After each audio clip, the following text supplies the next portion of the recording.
Hello everyone, সবাই কেমন আছো, কি করছো? আমি তো খুবই ভালো আছি। দেখলেই বুঝতে পারবে আমার হাসিটা যে আমি কতটা ভালো আছি বাবা বাড়িতে এসে। তো রোজই মনে হয় একটু বেরোবো, কিন্তু রোজ তো আর বেরোনো হয় না, এত গরম।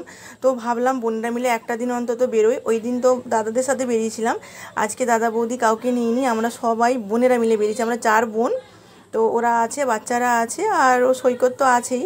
আর আমার বড় বোনের হাজব্যান্ড ও ও আছে। তো জামাই, দুটো পুচকে ছেলে, আর হচ্ছে আমরা 4 বোন সবাই মিলে বেরিয়ে পড়েছি একটু বেড়াতে। একটা জিনিস দেখাও বলে ভিডিওটা করলাম। তো এটা হচ্ছে স্কুল মাঠটা, এইখানে সব বাচ্চারা হচ্ছে ফুটবল খেলছে। আর সামনে যে সাদা বিল্ডিংটা দেখতে পাচ্ছ, তো ওটা হচ্ছে আমার স্কুল, এখানেই আমার পড়াশুনো। এটা আমার স্কুল ছিল, এই যে খাররাঙ্গা সুধীরচন্দ্র বিদ্যাপীঠ, এখান থেকেই পড়াশুনো করেছি, এখান থেকে আমি মাধ্যমিক দিয়েছি। ভাবলাম একবার শেয়ার করি কোথা থেকে পড়াশুনো করেছি, কোথায় বড় হয়েছে। আর এটা হচ্ছে প্রাথমিক বিদ্যালয়, এখান থেকে আমার প্রাইমারি শুরু। এগুলো দেখে না ছোটোবেলার স্মৃতিগুলো খুব মনে পড়ছে, কিভাবে সময়গুলো পেরিয়ে গেছে ভাবলেই অবাক লাগছে, খুব মনটা খারাপ হয়ে গেল দেখে। আর এটা হচ্ছে আমাদের গ্রামের হচ্ছে শীতলা মন্দির, মা শীতলার মন্দির। তো এটা খুব সুন্দর হয়েছে, এটা নতুন হয়েছে, আগে কিন্তু এরম ছিল না।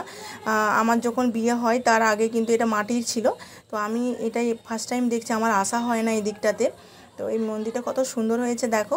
আর এখানে অটোমেটিক, এখানে একটা বাজনা সিস্টেম আছে, মানে অটোমেটিক বাজে, এত ভালো লাগলো দেখে।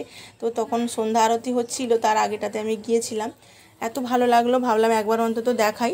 তো সৈকত আর আমার ছেলে একটু ভেতরে ঢুকেছে, তো প্রণাম করছে এই জন্য।